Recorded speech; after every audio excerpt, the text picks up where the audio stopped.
Hey guys, thanks so much for being here. Hey, how's Where it are you, going? where are you joining me from? From my basement at home, from my lab, both of us, from our labs. I have too. I got my little guy Phineas in here with me too, Oh, Yeah, and nice. Miss Holly. Hey you might guys. see my little one too. You might see my 8-year-old. Oh, Say hey. hi, Finn. Oh my Here you goodness. go. Sword and shield and everything. Oh yeah, for Hey, sure. Leela. From Andina. It's so much fun to do things like this because we kind of get a more personal insight into everyone's lives as we're creating and doing things. I'm so stoked to have you both here. I'm joined, as I said, by David and Cecilio, the two that launched De La Buena into the 10-piece talent pool the group is today. So tell me, how did you find such an incredibly diverse but together group of humans? Well, we'd be remiss, I think, if we didn't mention the first time I think Cecilio and I think, had seen each other playing. And we were both playing in this band One Drum, which you got to give mad respect to because it birthed a ton of other Milwaukee bands, and we're still really tight-knit family. It's kind of going to always be family. So we had a One Drum rehearsal, and it was at my house over on Holton Street, which was a huge, like, kind of warehouse space. And I had really been wanting to get, like, a Latin jazz group together. And Cecilio came. He was the first one to get there for the rehearsal. We barely knew each other, maybe met each other once or twice. And I was listening to some Cal Jader.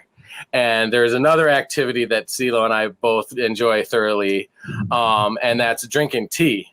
And so I was drinking tea, listening to Cal Jader, and I was like, "You want some tea?" And CeeLo said, "Yeah, I'll take some tea." And so then he's like, "Cal Jader, I want to get a Latin jazz group together." I said, "Me too." And that was basically, it was like born in that moment. Yeah. And, I mean, then CeeLo can maybe talk a little bit about how the members have joined us over the years to get where we are now. Yeah, so we started off with of course we needed a bass player, right? We needed the bottom end. So we started off as a 3-piece. We rocked that for a while, and then slowly we added a drummer.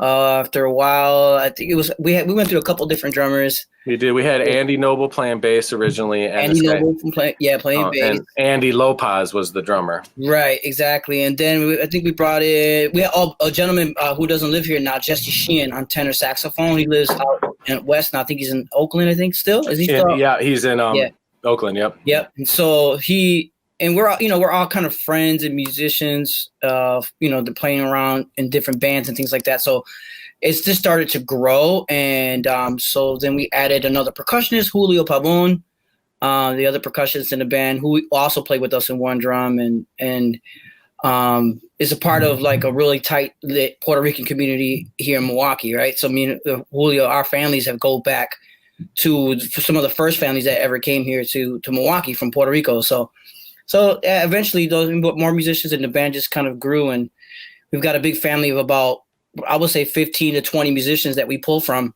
on a regular basis. That's incredible. And I want to shout out a little bit because I feel like your group is a catch-all collective. There's no way that someone listening can't enjoy it in their own way, whether it's like purely listening or interacting or dancing. And I could probably talk endlessly about all the amazing and interesting people in your group, like Mike Powers, who is a professor of zoology and is working on describing new species of fish in Africa, which is totally like my jam. You have many music teachers in the group like Greg Garcia and Aaron Gardner, Kevin Christensen working with Running Rebels, Julio, who you mentioned, Eric Jacobson, who just wrote a book called Jazz Patterns, a systematic approach to true internalization. I love that title. He's getting tons of rightful kudos from really top-notch jazz musicians and educators everywhere, and it's just really proud because he works so hard. So.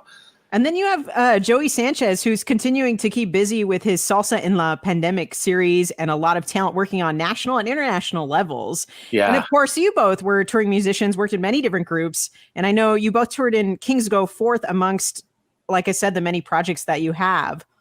And with all of that, with all these different members, I threw you a challenge to bring a song under 5 minutes and have a brand new tune. And I know you have a brand new tune that we're going to hear in just a moment called, I hope I don't butcher it. It's Alboroto. Alboroto, yep. And Can you tell me a bit about this track? So that tune, I was messing with this 6/8 tune. And CeeLo and I, through this pandemic, we've just been, there's been a lot of virtual conversation going on, keeping the music alive. We're usually so busy in the summer with gigs and stuff. And I've been writing like crazy. I've been writing kind of singer-songwriter stuff, and I've been writing some jazz stuff. And so this tune, in the midst of kind of everything that's going on in our world these days, is just a lot of fuss, right? And so basically that's what alboroto means. It's just like fuss. And so I was writing the 6/8 song. Sorry, I dropped a little notebook here. I was writing the 6/8 tune, and CeeLo and I he's like, oh, I got all these beats. He's putting together beats so that we can start mapping out our next album as well. And I said, hey man, send me a 6/8. I got this new tune. So I kind of wrote the tune out, and CeeLo sent me the 6/8, just like that I opened up with Logic, and then got the it got the tempo locked in and everything on it. And it was just a piano riff and bass line with just like these chord, kind of like an open modal chordal progression. It's like basically I'm like playing a D minor basically, but I'm playing an E minor 7th chord. So it's kind of makes it into like a real kind of modal feel. And so then I got this melody going with some fourths. And then, so then when I was tracking it for on CeeLo's beat, I made like a little organ. I like wrote, I was like, oh yeah, I want to map out where the horns are going to be, because I'm always thinking about horn lines. And so on the organ, I played the little melody I was writing for it. And all of a sudden we went back and listened. I was like, CeeLo, check this tune out. And it was like the organ was popping. So that's what ended up. I just kept the organ in there. And then CeeLo and Julio and Kevin started building that rhythm section for it off of CeeLo's kind of initial ideas, which are loops that he's recorded. And then Joey came in and just dropped that huge bass thunder, and the horns did their thing. It really turned out. I mean, we've been working hard the last couple of weeks, but it just couldn't be happier with the way that tune is going. So it's also given us a reason to record more music and new music. It's been a while since we've done that. And so we've been having that conversation for a while. So I just kind of been building a library of all the different rhythms. When he says 6/8, he means Afro-Cuban 6/8 rhythm. And so like I just been building a library of all of the rhythms that we were going to possibly use or want to use, and for many purposes, right? I'm just building a whole library. But so putting him into this way is new. Is kind of like virtually recording in our own space, right? We're kind of virtually recording music without feeling the presence of each other, which is weird. So it's also I think it translates into music too. It's a new kind of thing for us as well. A new palette. And it's impressive too to hear, which we're all going to hear in a minute. And you could still feel like kind of that warmth and togetherness within the group. So I'm so excited to share that. But this kind of goes into my next question.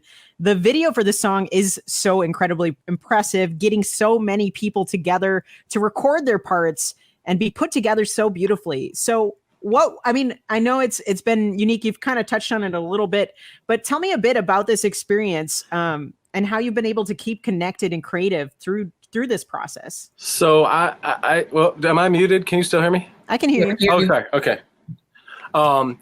So I just started working with, and kind of to tail off what CeeLo was saying, I started working on some tunes that, we had talked about for one of Joey's pandemic videos already, doing this song that Cecilio and I wrote that I had kind of I had it in the cooker for a couple years. And then we started writing some lyrics, and CeeLo and I riffed on it and got like a theme of lyrically, and started writing lyrics and doing translations. And then we brought Julio in to help finish these lyrics, and it's called Entre Tu y Yo. So we've been talking about doing it. So I've already tracked like 3 more songs for our next album, gotten the bones of it, the structure of it, so we can do this kind of virtual recording again and more.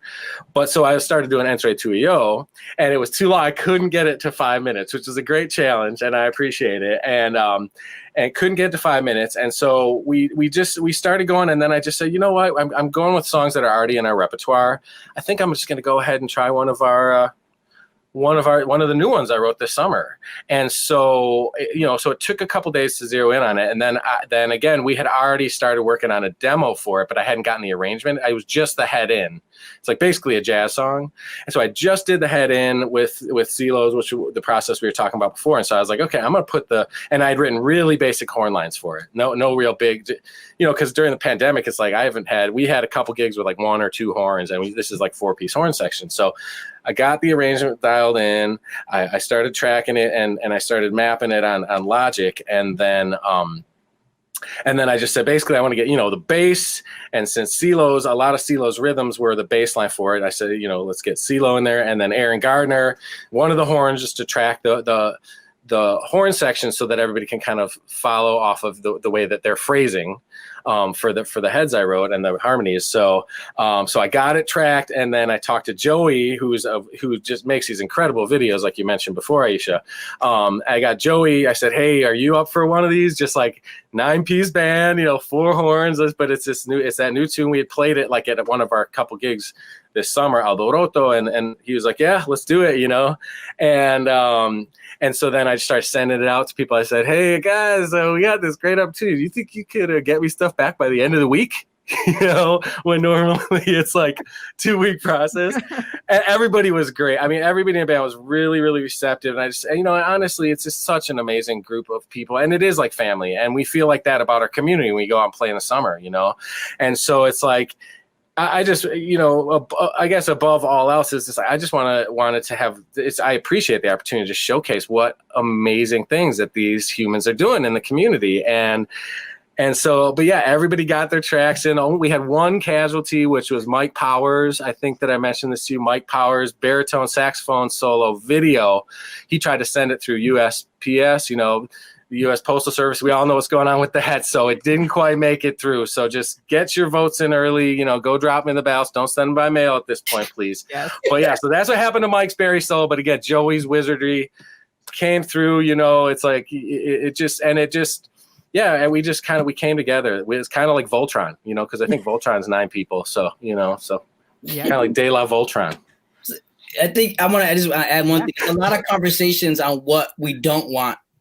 Like, don't do this, don't do that. You can't use this, you can't use that. Like, it's really important to have those conversations so that way, when it comes to mixing it, in the recording, whatever performance is given to us, it's easier. And also combining and collaborating all that video and making sure that the audio is linked up with what you see.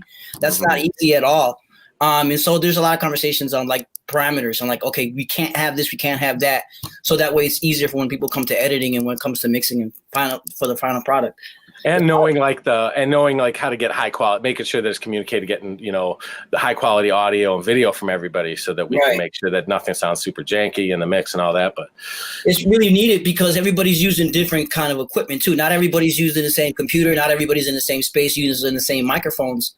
And so to combine video with already that recorded element, just really, I think it's a good process for us. And they were talking about this on how we can easily focus on the details on things and like, okay, what is it that we can't do? So that way we can make it quick as possible, Yeah. Absolutely. Well, I appreciate you guys being on the 414 Live Variety Hour and sharing some of this process. Before I let you go, how can our Radio Milwaukee listeners support you? So I would just say, go check out the people. I mean, I think there's a list of the band members. I think just go check out the people, see what they're doing in the band.